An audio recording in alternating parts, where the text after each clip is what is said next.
बोर्डहरू छ न, यसमा सेफ्टीहरू छ। वेलकम रमाइने होला आज चाहिँ हिजो चाहिँ एकदम दुःखद घटना घटिदिइरहेको मेरो घर अगाडि होइन।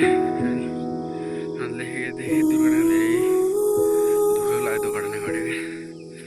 अनि त्यही भएर चाहिँ जलपाइगुडी भनेर मेरो भाइ चाहिँ यहाँनिर छ होइन मेरो घर। यो गाडी भएको चाहिँ यहाँ हो क्या, उहाँ माथिबाट सिधै तल आइदियो। अनि म चाहिँ ऊ त्यहाँ तल जोत्दै थिएँ यहाँ बारीमा। अनि फर्स्टमा देख्ने म अर्को दाइ हो होइन। अनि त्यही भएर म आज हिजो टाइम होइन आज बनाउँदैछु। त्यही भएर म आउँछु होइन गाडी हेरेर नकुदाउँ। अनि ओभर स्पिड भन्ने हामी देखे अनुसार चाहिँ गाडी चाहिँ हामीले धेरै त्यहाँ माथि चाहिँ देखिन। ऊ त्यो माथि भित्तामा ठोकेर गएको थियो, यहाँबाट गएन गाडी चाहिँ यहाँबाट। अनि धेरै दुःखद लागेको घटना छ कि यहाँदेखि आएको थियो गाडी, यहाँ चाहिँ त्यही तल थियो। गाडी चाहिँ स्पिडको कारणले भन्दै थियो यहाँ देखेर तल थियो धन्न तल बाहिर पनि ढुङ्गाले त्यो अड्ड्याएछ। गाडी चाहिँ यहाँबाट गएर ऊ यहीँनिर ठोकेर अनि त्यहाँ तल पुग्यो। हामी चाहिँ सबै यही थियो हेरेर चाहिँ। अनि सबभन्दा दुःखद घटना भने चाहिँ यहाँबाट ठोकेर चाहिँ तल पुग्दा चाहिँ निकै त्यो भइरहेको थियो।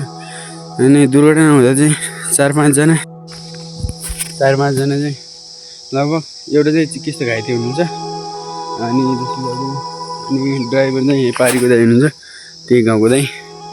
अनि के भयो भन्दा चाहिँ म तलबाट हेर्दा अनुसार म यहाँ आएको बेला चाहिँ एउटा सानो बच्चा थियो। अनि त्यसको आमा होइन मदर, त्यस पछाडि एउटा दाइ हुन्थ्यो, त्यस पछाडि एउटा ड्राइभर, एउटा बुढा आमा बुवा हुनुहुन्थ्यो, त्यस पछाडि त्यही।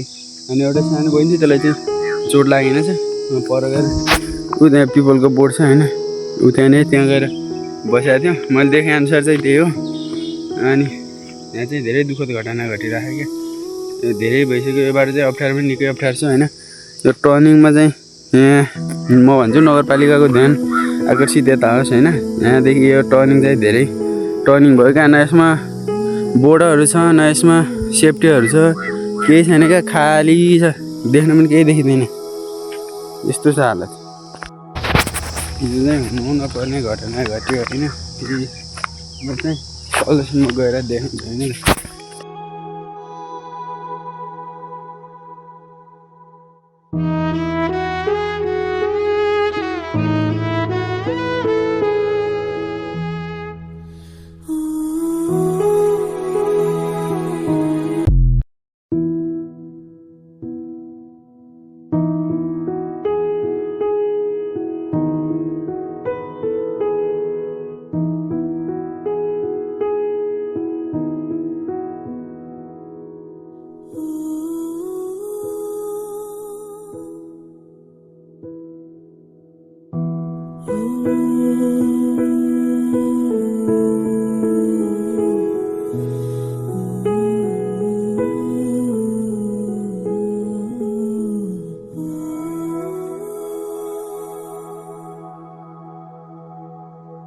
सब यस्तो भएको थियो, सकुशल सामान केही पनि थिएन, थोरै मात्रै थियो सकुशल सामान चाहिँ, सब गइसकेको थियो होइन। यस्तो थियो हालत।